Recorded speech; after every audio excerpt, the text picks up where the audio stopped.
Hey everyone, welcome to Pass or Play. So today I will be reviewing Vampire Academy Season 1, Episode 9, titled The Darkness. So we open with Victor. He's trying to explain his actions to his husband, saying Sonya healed him because she believed in him. If anyone knew about Sonya becoming Strigoi, they would have stopped him from becoming king. And we show that Sonya gets locked in the dungeon, and now Tatiana is using this to her advantage and benefit. She's kind of spreading more fear among the Dominion. She gives this rallying speech about, how Victor lied about his health and his daughter, which he did. And, how, if he can't handle, how can he rule the Dominion if he can't even rule his own household? How will the Dominion be protected from becoming Strigoi, their family, their brothers or sisters? And how can Victor protect them if he can't protect his own family?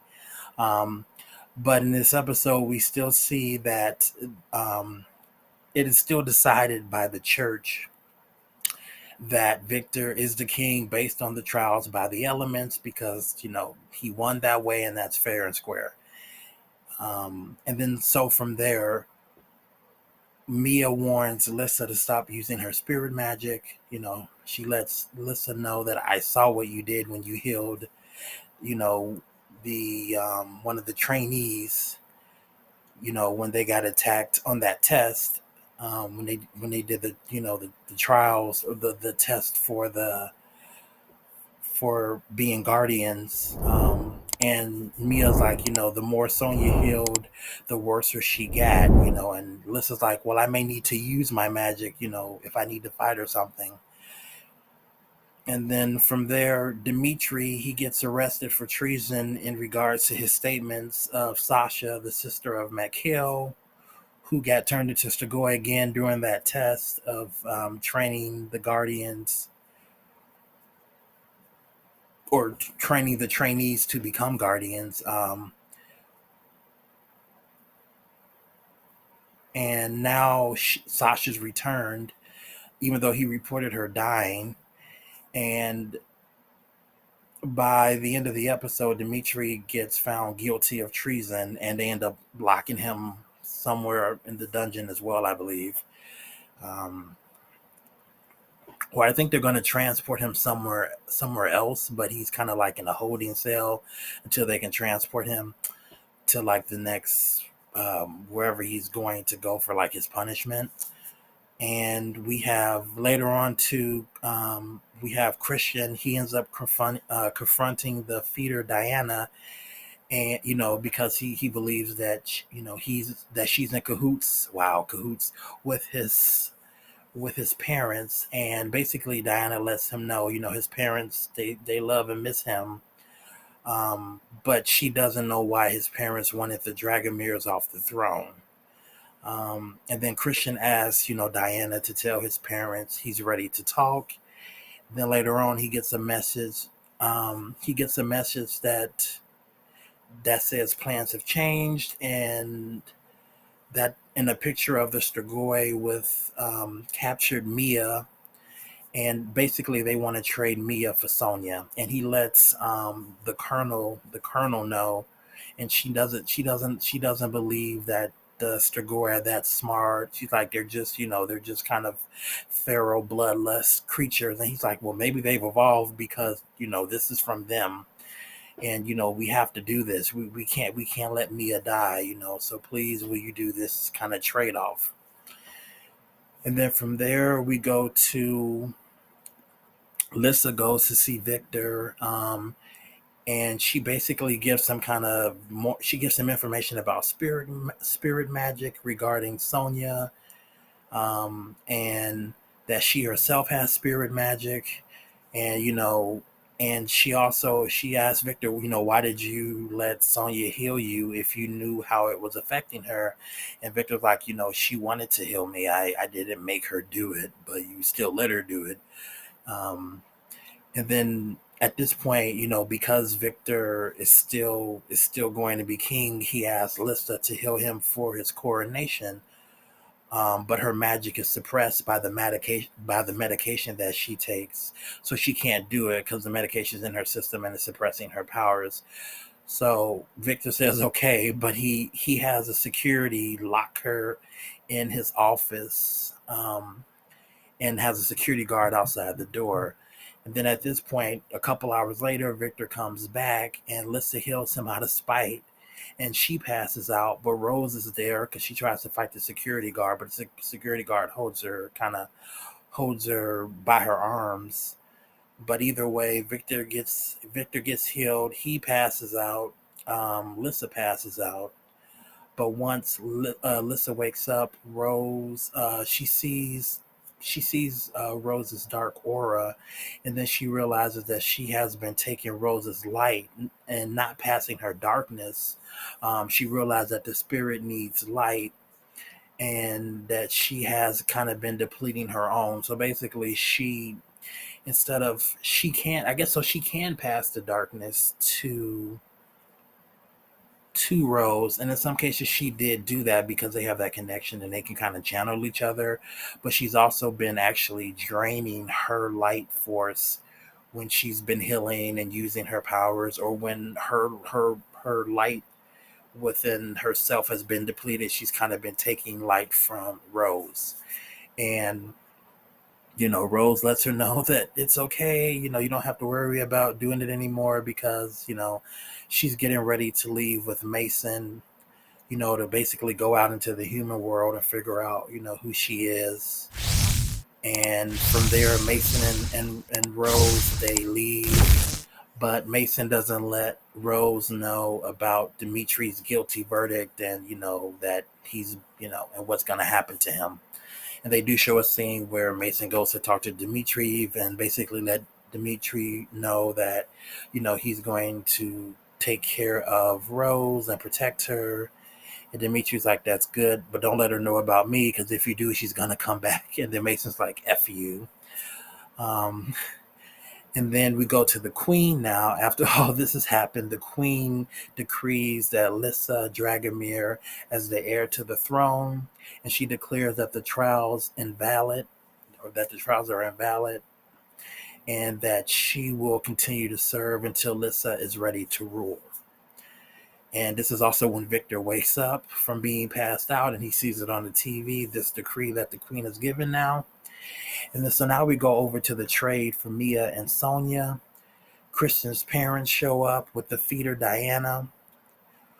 And when the colonel says, bring Mia first before they send over Sonia for the trade, they end up breaking the neck of the feeder Diana. And then they say they will break the neck of Mia if they don't, give over Sonia first. So basically, they just have them both walk towards each other, and the Dampier and the Colonel, they're there with like multiple Dampier. They basically say, we'll kill you if you don't, let Mia come to us, and we'll just have them both kind of walk towards each other at the same time. And so both of them go over. So Sonya goes to Christian's parents as a Strigoi. Mia comes back on this, back inside the Dominion. They put the wards back up, and Christian's like, Christian's like,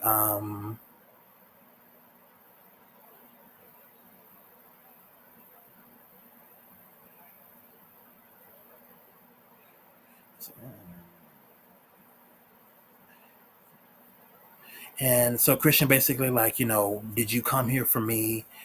I thought you came here for me, but you came here for Sonya. And his parents, they let Christian know they came to feed, not for Sonya. And then they go to someone disguised as the monk who lets the wards down, as this monk goes back with another monk and the colonel to they use a dagger inside of like a hole in the wall to let the wards down. So they go back to basically putting this dagger back to where it's kept. And one of the monks kills the other monk, and they also end up stabbing the colonel.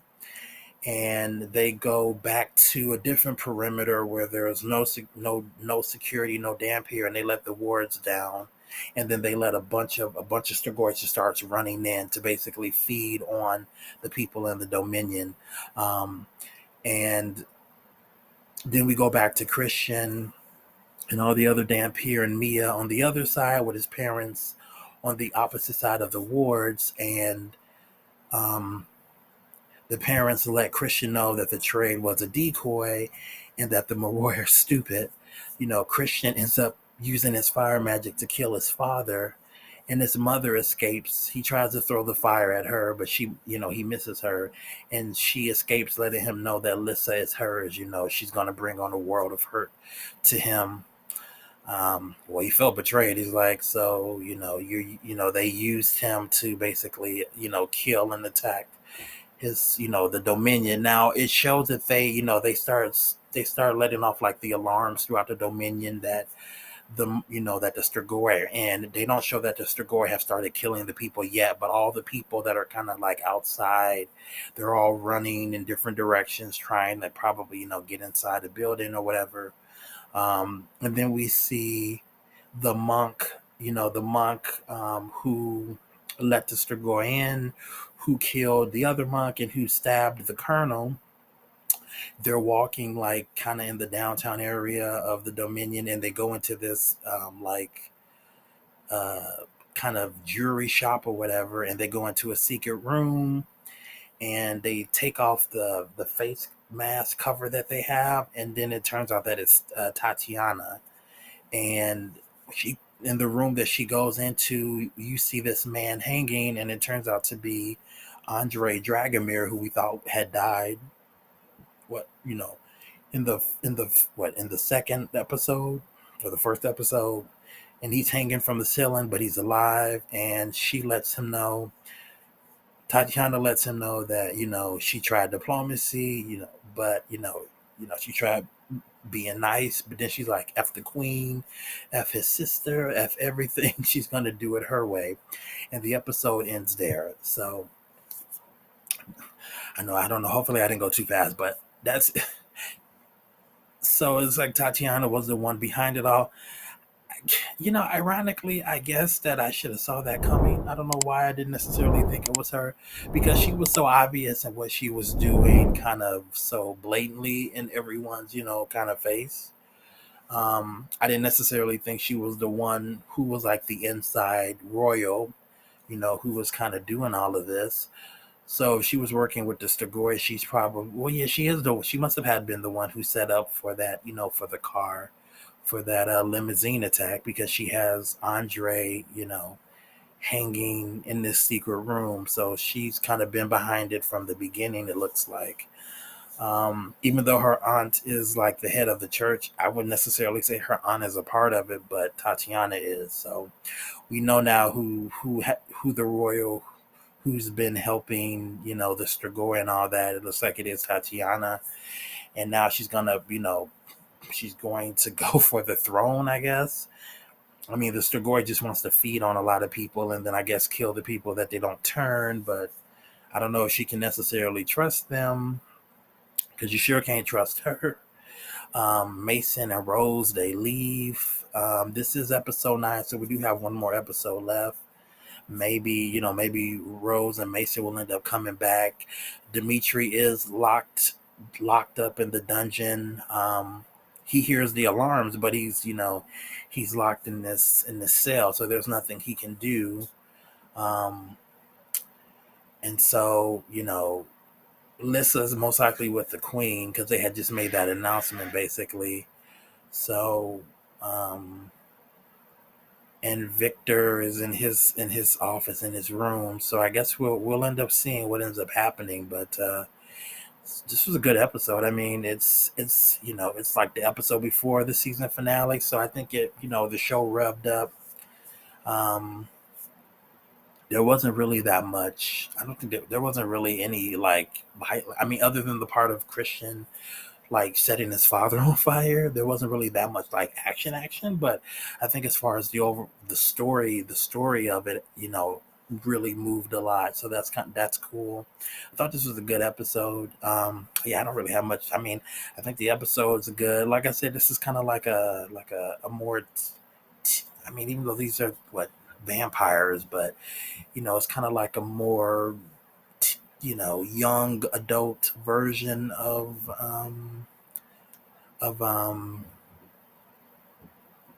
House of Dragon kind of a thing going on. People moving pieces. But Tatiana wants to be in charge so much, she's just like she's gonna burn it all down. She's just gonna kill everybody or as many people as she has to get what she wants. But either way, yeah, this was a good episode. But I like so far how the episode's going. Next week will be the last episode of the season. Hopefully, it gets picked up for a second season, and hopefully, the next episode will be good. But let me know if you like this review. Hit the like button. If you have any comments, comment below. If you have not subscribed, subscribe, please. I'm trying to get 1,000 by the end of the year, subscribers. Other than that, I will see you next time.